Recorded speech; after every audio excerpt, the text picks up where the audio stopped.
for tuning in to the Illuminations Podcast. We love having you here. It is our mission to be a beacon of light on your journey towards conscious and mindful living.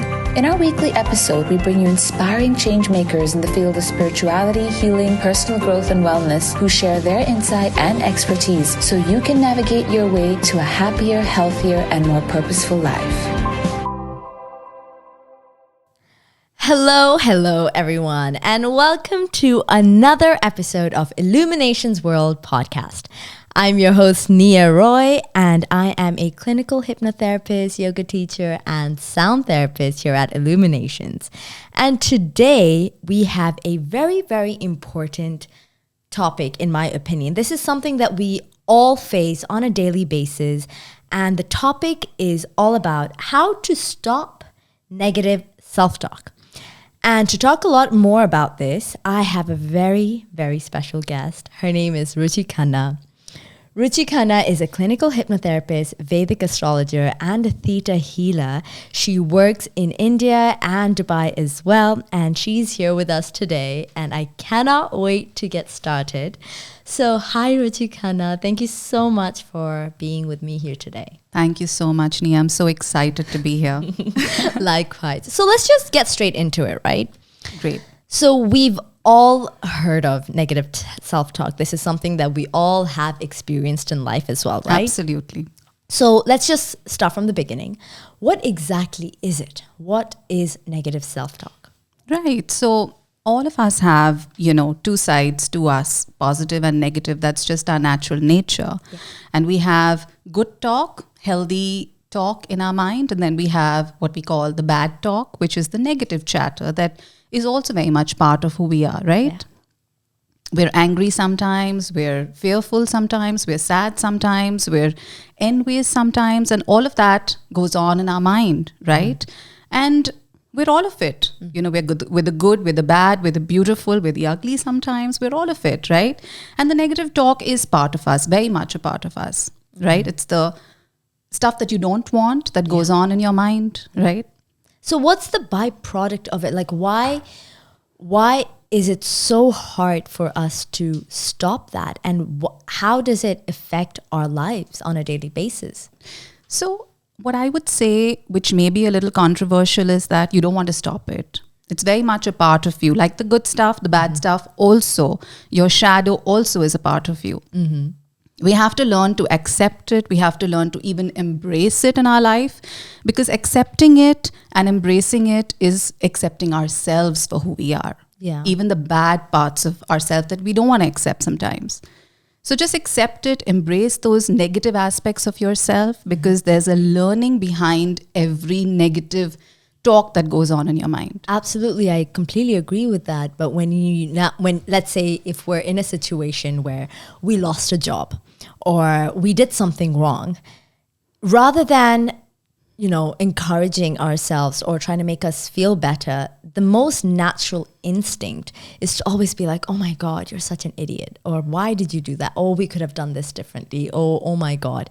It's that natural tendency. Exactly my point. So when, that talk comes up that, you did this wrong, or this was bad, or what an idiot I was, those are the moments that you need to catch yourself and be kinder to yourself. But why do we do that? Why is that the natural tendency? Because we want to be better. We want to be better versions of ourselves. The innate us wants to be the highest and the best version of ourselves. And every negative talk is actually pushing you towards becoming that higher version of yourself, right? Which is why it's so important.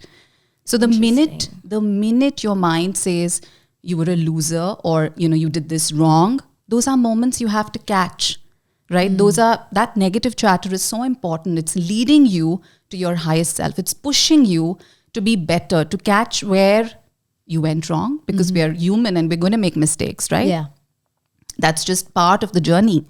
So it helps you to understand where you went wrong and where you need to pick yourself up. Be your own best friend, where you need to be kinder to yourself and direct yourself in a way where you don't make those mistakes again. Absolutely. Or where you just improve those aspects of your life, Would you say that that path that you were just describing, like this is what we need to do when when we are stuck in that rut. Would you say parenting plays a role in that? Like absolutely. Like growing up, what kind of parents you had and what kind of parenting style you were exposed to plays a role in that. It really does. In what way? Does. Our parents kind of shouted at us when we didn't do something right, right? You know, that adult that was always trying to make us better. Yeah. However, through criticism, which isn't the ideal way we realize now, but we've all been through it, right?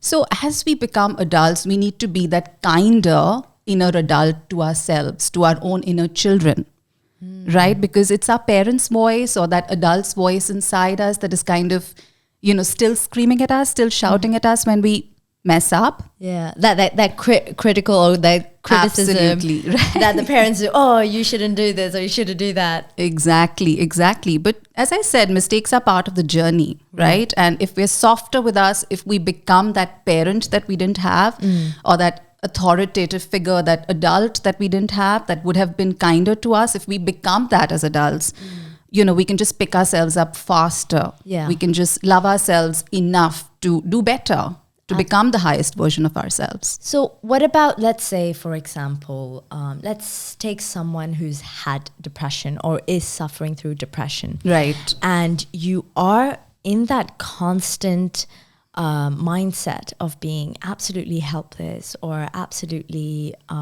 in a very low state. How do you then change that self-talk? How do you, because let's say you've never been exposed to loving, nurturing parents and you don't know what that's like, but you are now in this state. How do you then get yourself out? What is the first thing you need to do? Acceptance. Accept exactly where you are, for who you are, what's going on in your life. Just accept it all. Acceptance. I think that's the key, just to be okay with not being okay, right? Being okay with where your life is. Because when you accept, it's like ice melting, right? It's that powerful. It just kind of melts away the heaviness, the resistance, walls. Exactly. And you're able to then break through whatever you're going through, right? You're able to see things more clearly.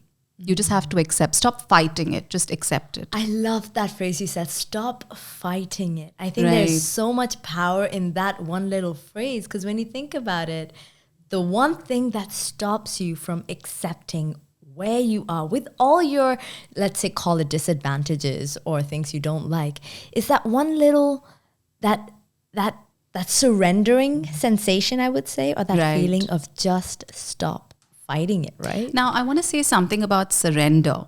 People mistake surrender as giving up. So we're not talking about giving up. We're talking about just being okay with where you're at, so that you can see the situation more clearly and then do something about it which is productive, which will help you to get out of where you are, or simply just be there for longer till the situation eases, whatever that may be for you, right? So surrendering is not giving up. Surrendering is just melting into the situation, accepting the situation for what it is, right? And then just being able to see through it more clearly, ferry through it more clearly.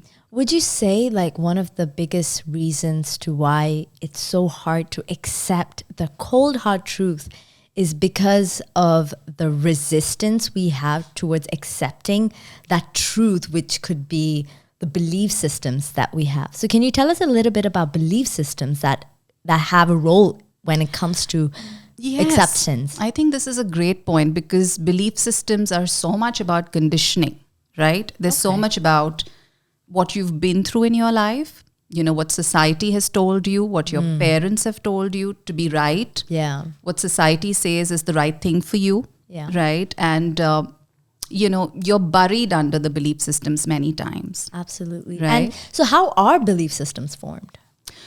So belief systems are, imprints that you receive from the world around you. And then you form an opinion around those imprints. You form decisions about the situations that you've been through, and that becomes your belief, right? That becomes what you believe to be true. So what you believe to be true is your belief system, right? So understanding that when you change your belief system, when you change what you believe to be true, make it untrue, and then adopt a new belief system that's more conducive to you, that changes your reality, that changes the way you function, that changes the way you see the world around you, and then that changes situations.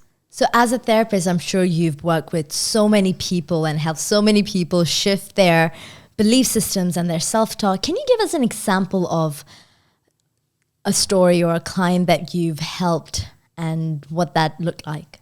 So this happens every day. You work with clients and they have belief systems that are not conducive to, their life or the way they want to live their life. And then you work with them and you help them to kind of change those belief systems, and either they change and then the situation doesn't matter, or then the situation changes, right? Because you kind of open doors in your life when you change your belief system as well. It mirrors into your life, right? So an example I can give you would be, well, there are so many. Let me think of something. Well, what I can, at the top of my head, what I can really think about is, I just spoke to a friend recently. There are umpteen examples of clients, but what I just spoke about was with a friend who, had a lot of envy, a lot of jealousy about something. Her friend had just gotten into a relationship with a great guy, and she's at an age where she really wants to get married. She just wants to move on with her life and, start a family, etc. And it was really weighing her down, even though she was happy for her friend. But this was really weighing her down because, she wanted to see her friend happy, but she also wanted to be in that position. So she felt really badly about feeling this way about her friend, but she couldn't help the way she was feeling. And she kind of confided in me. And she's like, I'm jealous. I'm feeling envious about this person, right? And what I told her was that, it's natural. So just accept it. Right? There's a conditioning here. There's a belief system that you have that when I reach a certain age, I need to get married. I need to start a family. But check with yourself. Is this authentically what you want? Is this something you want for yourself in your life? And, she sat back and she checked with herself and she said, no, I'm really happy with where I'm at right now. Authentically, I really want to work on my career right now. I was in a bad relationship and I'm so grateful that it ended. Right? And I am where I want to be. And then gratitude set in. She felt so grateful for where she was and what she had been through, what she had learned through that experience. And she realized that, she only wants to get into a relationship now because she's grown so much through the, relationship she had. She only wants to get into a relationship now that works for her, for who she's become now. This evolved, awakened woman who doesn't want to be in a pressured relationship, who wants to live her life free, wants to work on her career and wants to better herself. She wants that freedom in a relationship, right? She settled into that energy. She realized how she's changed. She changed her belief system in that moment, and I'm sure she's going to manifest someone wonderful and just right for her. So how, in your opinion, having this, let's say if she didn't have this realization, right? Right. And, she continues feeling jealous about other people who get married or whatever it is. Right. How does having this belief system or a negative self-talk, how does it now start manifesting in different patterns in her life? How does that then affect her life? In what ways could it? Right. I mean, if she wouldn't have realized this, if we wouldn't have had that talk and she would still be wallowing in that jealousy and that envy, I think she would just attract more of, the troubles or the woes that come with it. Because when you are in that heavy energy space, then you kind of cloud yourself to receiving positivity in your life, right? So the negativity starts mirroring in your life as more things that weigh you down, right? So she wouldn't be appreciative of her job, which is giving her so much right now.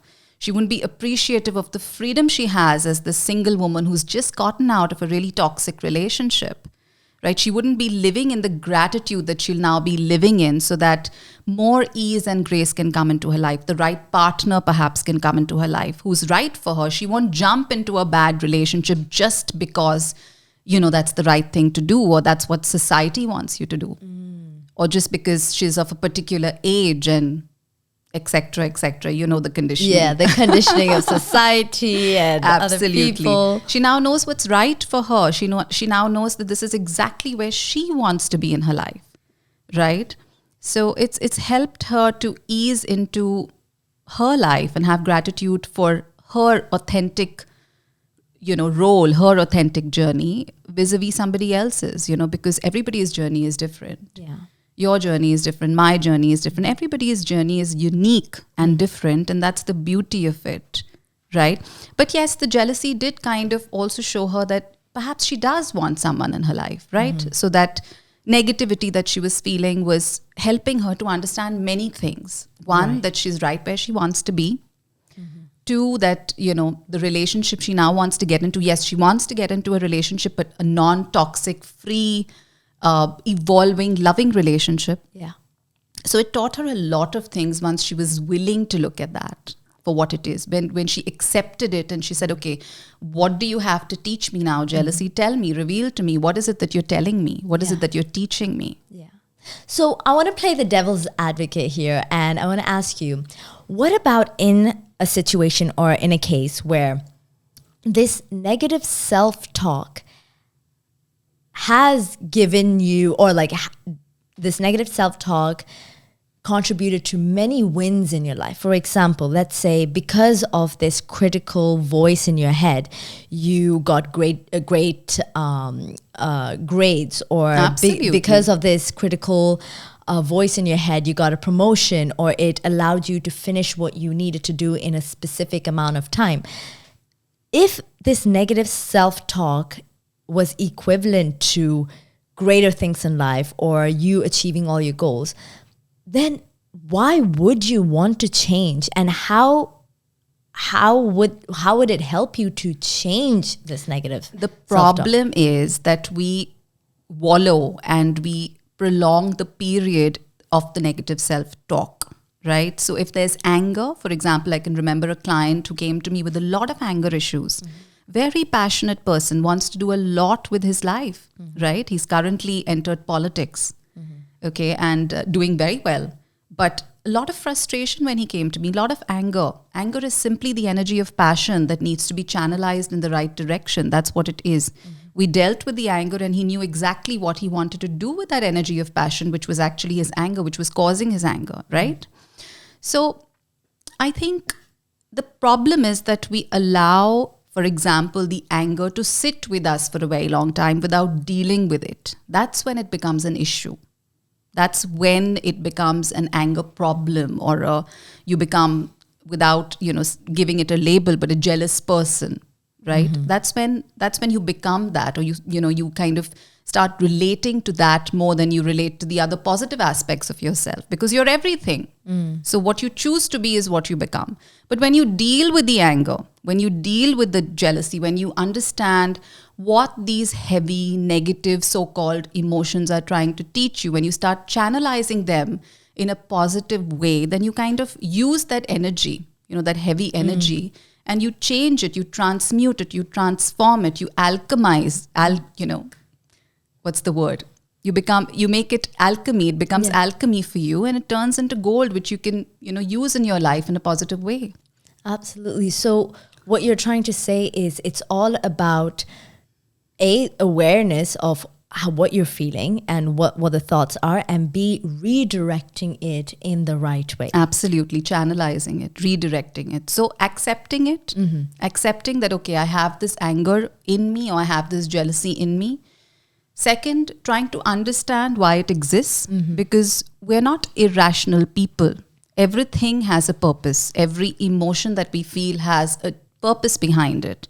So trying to understand the purpose behind what this emotion is trying to convey to me. What is this anger trying to say to me? What is this jealousy trying to say to me? Learning what is behind these heavy emotions, and then channelizing the lesson or what that emotion is trying to tell you in positive ways in your life.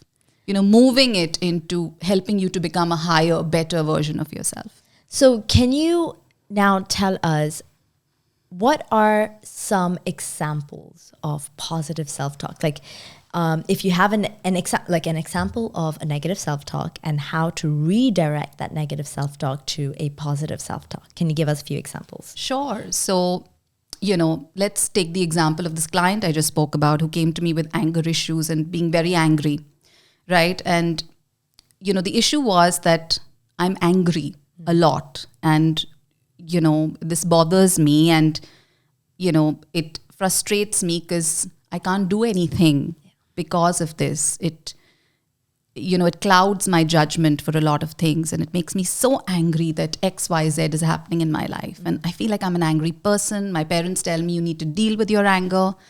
I don't know what to do with this, right? And I'm very angry with myself for having this anger as well because, that's what happens. You don't expect these things from yourself and then you're angry with yourself as well for having this anger, right?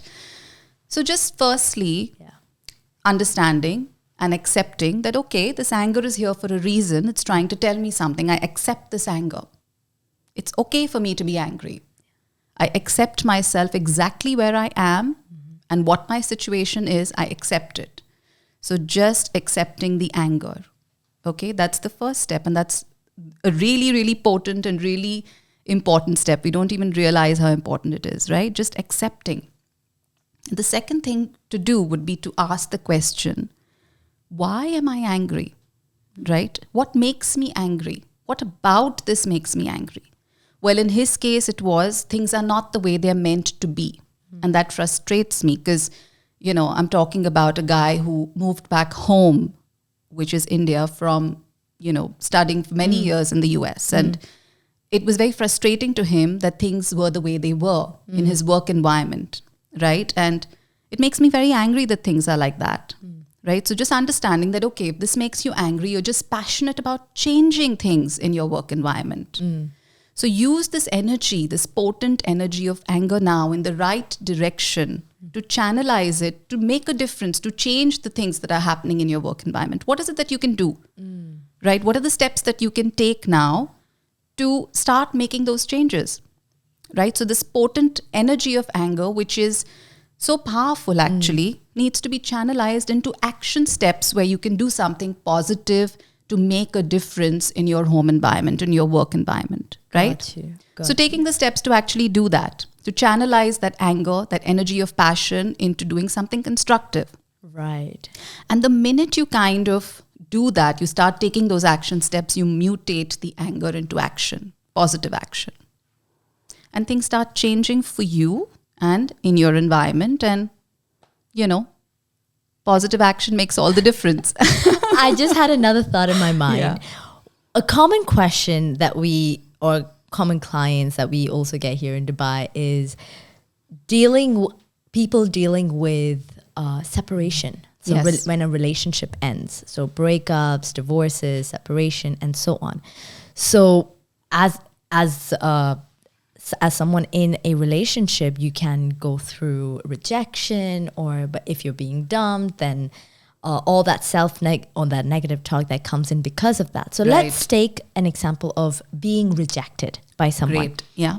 So if you're being rejected by someone and you are feeling absolutely horrible about yourself, and with all these belief systems and talks and so on, how would you then recommend that person to change their self-talk, or perhaps what energy would they then have to redirect and Wonderful. To what direction? So this is universal. I mean, I've had clients in Dubai who've come to me with this very issue and then in India and all over the world, really, this is something so common, as is everything, right? So I would say congratulations on being rejected. Because the important question is, now, this is really important and listen very carefully. What in me am I rejecting that I feel rejected by another? Why do you say that? Because if you didn't feel rejected within yourself, you wouldn't receive that from another. You wouldn't be able to feel that energy from another. It's only what's in you can you feel in your environment. So only what's within you can you actually resonate within your environment or feel in your environment. So the question here is, what within me am I rejecting that I'm feeling rejected by this other? When you accept that, embrace that, it won't matter what the other does. What you'll instead say is his loss or her loss, because I am amazing in every way. And if this person wasn't able to see that, then good riddance.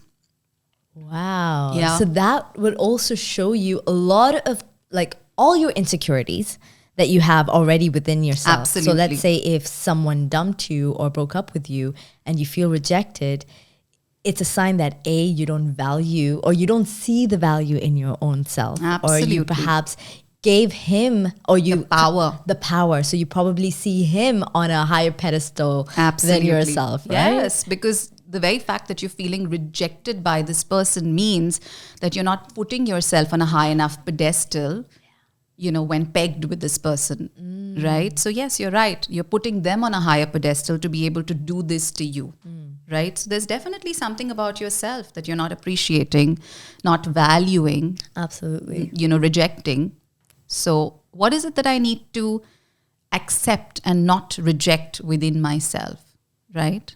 So that's one thing, right? Value within myself. Absolutely. That's the most important thing. Right? So just to see how you can then resonate with that same negative thought, right? By asking yourself the same question.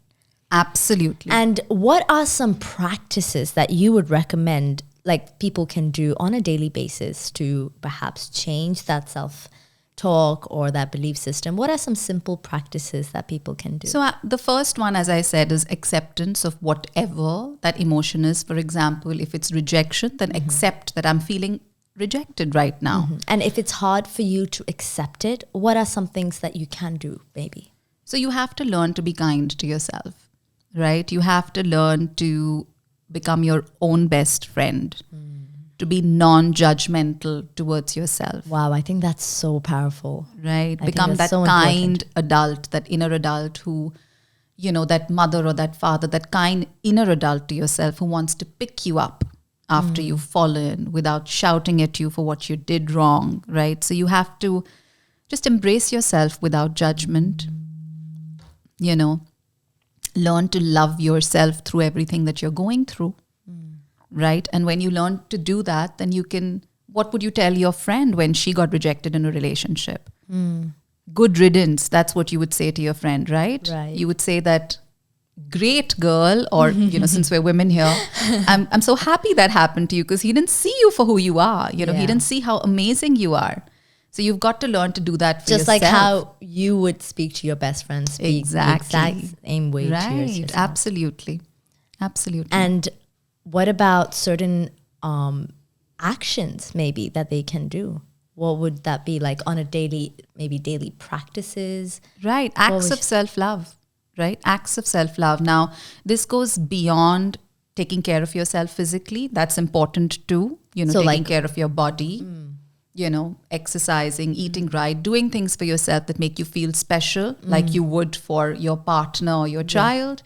Right. So doing those things for yourself, putting yourself first. Right. So not being selfish. I don't mean being selfish, but yes, acknowledging yourself as much as you acknowledge the important people in your life. So you are the important people in your life. So just start acknowledging yourself as such. So my takeaway from this, it all comes down to A, acceptance, B, understanding, and C, just be kind to yourself. Absolutely. Correct? Very important. Just be kind to yourself, acts of kindness for yourself, right? Picking yourself up, becoming your own best friend. Right. And then, dealing with whatever that negative talk is without labeling it or without judging it. Right. Yes, that is very important. Yeah. Without setting any judgments and conclusions Absolutely. about yourself. About yourself. Right. Wow. So, Ruchi, is there anything else you would like to add when it comes to negative self-talk before we end this segment? I want to say this again, that we're everything. We're negative, we're positive, we're amazing, and we're also not so amazing sometimes. It's all a part of us, and it's all right. It's all okay. Love yourself through it all. Yeah. And understand that we just want to make the most of this life, Yeah. We just want to make the most of being here at this time, So just loving yourself through it, being kinder to yourself, picking yourself up, and just not taking the negative self-talk so seriously, accepting it and moving through it the way we talked about. Yeah. It's just going to help you to get to that next phase of who you want to be. The next, evolutionary journey unfolds with, moving through the shadows, moving through the negativity within yourself. And there's no shortcut around it. Like, that is the way you have to go about, right? Absolutely. And yeah, I mean, it's important to, go through those darker sides or the shadow aspects of yourself to come through, to the other side, which is positive and beautiful and fun, glorious, and all of that. Absolutely. Because now I'm just thinking about people who perhaps move towards drugs or alcohol or other coping mechanisms. It all comes down to not accepting that feeling or whatever they're going through, right? And just trying to It's a coping mechanism. It is. It's a coping mechanism, absolutely. Food, alcohol, any kind of addiction is a coping mechanism. Right. So now, before we end the segment, I want to just bring up something. You mentioned before we started that you just recently started a new business. I have. Can you tell us a little bit about that? Sure. So my new business is a range of supplements which are specifically for mental health wellness. Wow, wonderful. It's called Super Me Naturals, and the range, which is 6 products really, is called Super Calm, because what we're trying to do is just use adaptogens, use herbs. It's totally natural, plant-based formulas, which will help you to kind of feel calmer in your body, feel more focused. We've used vitamin and mineral technology, Ayurveda, Western herbal medicine. We've kind of combined it all to create a range of teas, magnesium creams. Wow, wonderful. Topical, magnesium creams that when you apply on your body, magnesium gets absorbed into the bloodstream through the skin by topical application really well. It's about 100% absorption. Yeah. So it gets absorbed into your skin. The natural aromatherapy oils that we've used get absorbed into your skin and help you to feel calmer immediately. So this is a great remedy for someone who's going through anxiety. And then we have the focus supplements and we have the anxiety relief supplements. Again, they, you just take them with your breakfast and your dinner, helps you to feel calmer, helps you to sleep better. We're going to have them at Illuminations very soon. Oh, how exciting. With everyone's been trying them at Illuminations and they love them. Wonderful. And where else can they find it? So online is where they can find it, and currently at Illuminations, and then we're selling pan-India on different portals as well. Wonderful. And we're starting with the UAE in Dubai, especially through Illuminations, and Abu Dhabi as well. Thank you so much, Ruchi, for being with me here today. It was such a pleasure to talk to you. And likewise, enjoyed it very much. Thank you. And I hope we get to have you on soon for another topic. Would love that. So before we end, any last words that you would like to end the session with? Lots of love and yes, keep evolving. Thank you so much to all our viewers for tuning in today, and we hope that you liked this episode as much as we did. So until our next topic and next speaker, I hope you all stay safe, take care, and live light. Thanks so much for listening. If you enjoyed this episode, we'd love to have you tune in again next week as we discuss more engaging topics on relationships, health, career, self-care, and spirituality. If you'd like to help support this podcast, please share it with others, post about it on social media, or leave us a rating and review. We'd be extremely grateful. To catch all the latest from us, you can also follow us on Instagram at Illuminations World or visit the Illuminations World YouTube channel for more inspiring content. See you again next week, and until then, live light.